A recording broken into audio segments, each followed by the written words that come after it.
Okay, so nandito na ako sa hotel and bumili pala ako. Malapit lang dito sa may Cubao nitong mga kakanin na to. Ayan.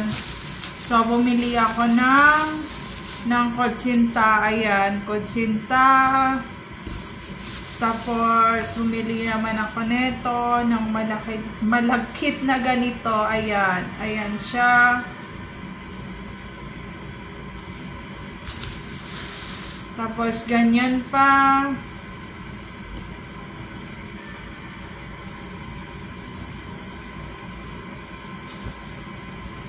Tapos, bumili pa ako nitong puto na to.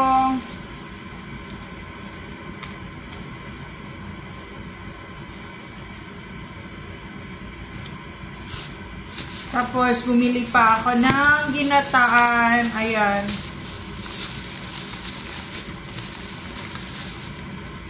Ayan, ginataan.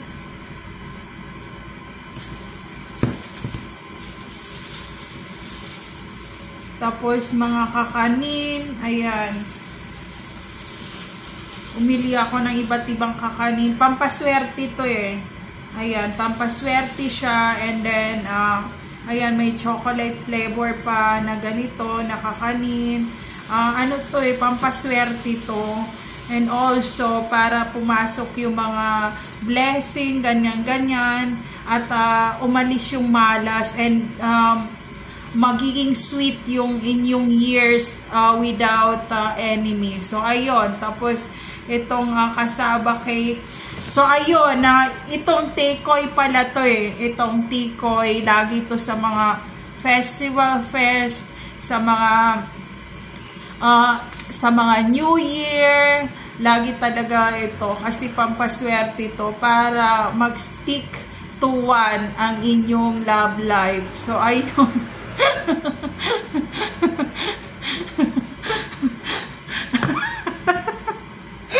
So, ayun lang. Gusto ko lang i-share, friends.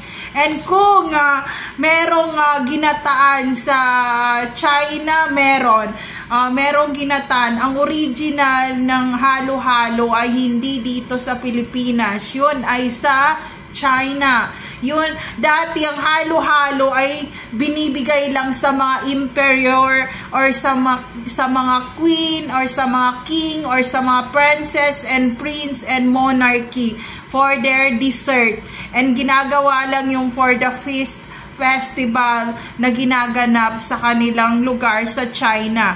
So, ayan, ito, yung mga sweets na ganito, na mga tikoy, only once a year lang siya ginagawa, or parang Thanksgiving or thanks offering or peace offering food for the feast. So, yun ang meaning nun. So, dahil nga, diba, sa China, sa Temple of China talaga, nagkaroon ng di ba meron yung the Wall of China na ganon, yung sa boundary. Alam mo yung Wall of China na yung papunta na yun ng South to North Korea talaga. Bakit hindi natapos? Kasi yung emperor ng China ay inatake sa puso because of the albatross attack in their kingdom. So, ang nangyari, this invisible albatross is a geisha from Japan, and also she is a Japanese with a blood of Thailand. So, yun na nangyari. So, she go in the China, Temple of China to assassin the king or the emperor of China. And then, she put invisible poison to all those food for the feast in the China, sa emperor talaga. And then she will be the one bring those food for the feast, for the festival. And also, because she is so beautiful, because the people or the ladies that she assassin, she get all those transformation into her face. So, kung mistisa yung mukha nung babae na yon na napatay niya, yung soul nun or nung body ng babae, makukuha niya. And dahil merong mga kalaban din yung king and emperor because of the monarchy, meron din mga invisible thief and invisible assassinary na binabayaran ng mga emperor para i-assassin yung mga emperor in the other country. So, because of the monarchy, yung mga nakaupo na parang sa gobyerno, meron nag-a-assassin sa kanila. So, yun ang na invisible tip siya, and also, dahil nga minasakir ang buo niyang pamilya, ayaw niya na mag-assassin or invisible kill or invisible poison ng emperor ng China. But because all of her family is already kumbaga head cut and also sacrifice to the pagan and massacre, she not accept those happening to her family. And the bad emperor king in other side of China, that is the Tibet China. Tibet China is mixed with Chinese and Bengali. Excuse me, sandali lang. Okay, babalik ako.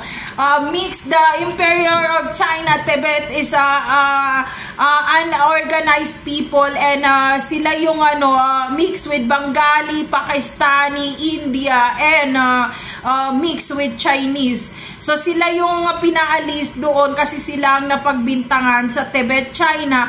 And dahil nga ngayon binomba yung kanilang area or kanilang state, wala silang magawa kundi pumunta ng Hong Kong or ng North Korea or ng South Korea or else here in the Singapore or Thailand or Malaysia or here also in the Philippines.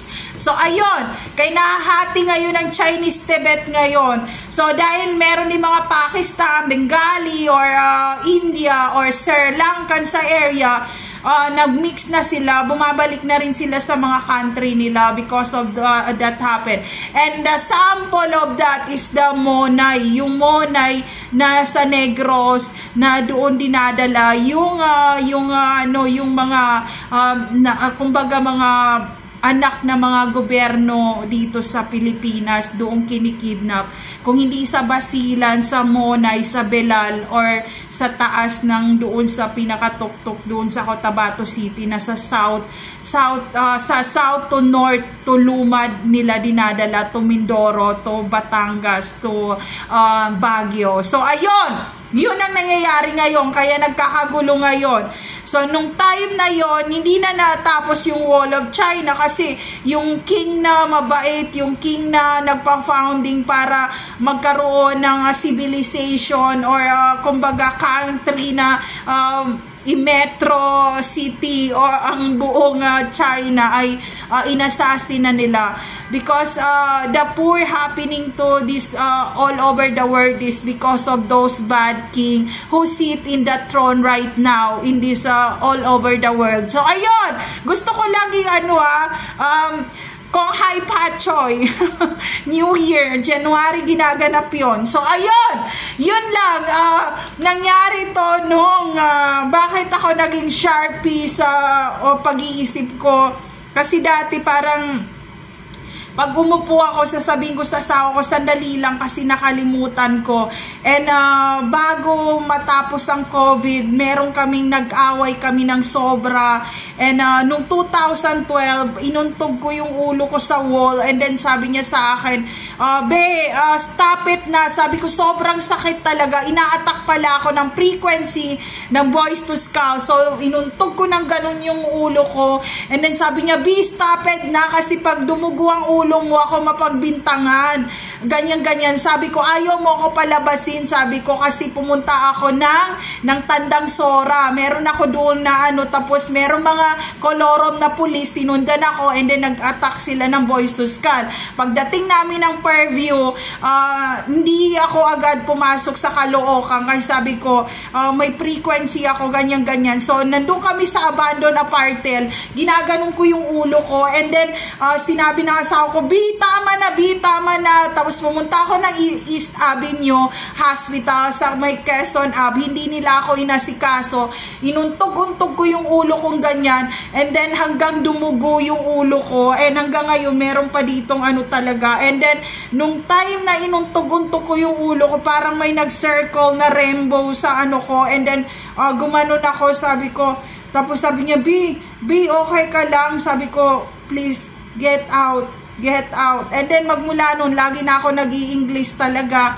And hanggang sinabi niya ako, sabi niya sa akin, B, para ka ng Google Map na Waze, lagi ka na lang nag-i-English. Sabi ko, get out, please get out. Hanggang ngayon, nag-aaway pa kami, sinasara ko ang pinto, and then sabi ng mga anak ko, sabi, sobra na magturo ang mami ng English, ng mga lahat ng subject, gusto niya i-memorize lahat ng math, naging weird na siya.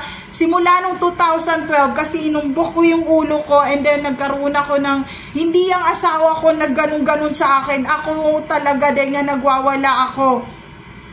Kasi pala doon sa Tandang Sora na yun, may nag-Boys to Skull attack, and then sinabi ng asawa ko na, i-promise mo, B, wag ka na pumunta ng Tandang Sora, wag ka na pumunta doon sa lugar na yun na, saan, ano ba nangyari sa'yo? And then sabi niya, B, wag mo iuntog ang ulo mo, inuntog-untog ko, and then nung naka-flight na kami sa ibang bansa, nung wala siya, inuntog ko rin ang ulo ko, and then nung inuntog ko, parang pagdating niya, nakabulagta na ako sa sahig, and then magmula noon, hindi na ako nakikipag-usap sa tao, and dati hindi ako nag-aayos talaga, hindi ako nag-aayos kung ano na lang masuot ko, pero nung time na yun na nabagok ako nang wala siya, nabagok pa ako nang buntis ako sa bunsong anak ko, hindi rin niya alam.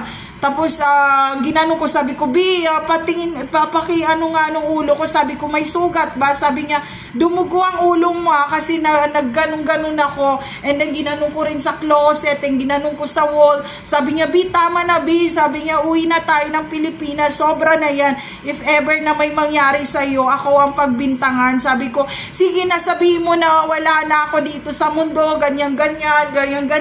Tapos yun, parang nag-rainbow ako, pag ganun ko, sabi niya, B, standby muna. Sabi niya, anong naalala mo? Ganyan. Sabi ko, marami ako naalala. Kailan tayo uwi ng Pilipinas? Gusto kong puntahan yung mga lugar na yon. And then ngayon, hindi ko na siya pinapansin talaga. Naiinis talaga siya sa akin. Binigyan niya ako ng pera, and then sabi niya sa akin, B, aalis na kami uli, magpa-flight na kami, bakit ayaw mo ko pansinin? Yun, sabi ko, hanapin ko muna ang sarili ko, and ang daming mga bumabalik sa akin na memory, and then nagre-rembo na sumasakit yung ulo ko. So, nangyari rin ba yun sa inyo? Kaya nung pumunta ako ng Cotabato City, Mindanao, may mga lugar doon na pinupuntahan ko na hindi ko pa pinupuntahan nung time na nandun ako. And then sinabi ng mga kamag-anakan ko, pating kapitbahay, sabi niya, iba talaga ang mukha niya. Kamukha na niya yung mga tao sa doon sa may city mismo ng plaza. Pero matagal na sila lumayas. Yung iba namatay na sa COVID at kinremate na. Sabi niya, hindi pala siya taga dito sa Ilog. So, ayun, nahanapin ko muna ang sarili ko. Ako, malma muna tayo kasi ang sakit ng ulo ko. And nagre-rainbow, ang daming pumapasok. Tapos, kaya sabi ng asawa ko, B, hindi na kita sasaktan. Kasi ako naman talaga, ako nagganong-ganon ng ulo ko talaga. Tapos dumugo, and then meron pa nga dito pag malamig, kapag umuulan, sumasakit talaga siya. Hindi ko alam saan, para may paumbok na ganon, pero dumugo na siya. Ginanong ko, sabi niya, wag tayo pumunta ng hospital kasi nga baka tanungin ng doktor saan galing yung sugat. Sa akin yung akong gumawa, kaya sabi niya, stay away muna, B, kasi nga hindi na normal. Kaya natatakot si Hero. Sabi niya, don't put a camera on me. Sabi ko, wala akong gagawin. Aalis na ako. Bye. So, ayun. There is no safe place to all targeted individual out there. Take care always, everyone.